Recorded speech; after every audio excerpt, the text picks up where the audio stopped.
रानी और उसका बोलने वाला तोता पार्ट 2 धोखे की परछाई। राज्य लौटने के बाद चित्रबाण एकदम शांत हो गया। वह रानी से बात नहीं कर रहा था। रानी ने कई बार उससे पूछा पर वह पिंजरे में चुपचाप बैठा रहा। उसी समय उसकी चचेरी बहन मोहिनी महल में आई।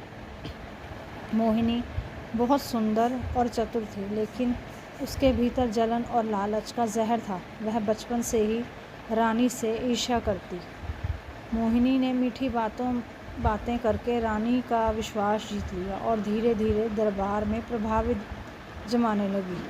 लेकिन रानी को चित्रबाण की चुप्पी खटक रही थी। एक रात चित्रबाण अचानक बोला, महारानी, सच को देखने का साहस करोगी तो मैं फिर बोलूँगा। जल शीशे के कक्ष में जाओ, जो दिखे वही असली है। जल शीशा एक प्राचीन जादुई दर्पण था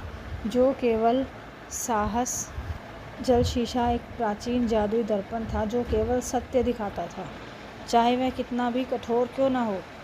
रानी आधी रात को अकेले उस कक्ष में गई और जल शीशे में झांका।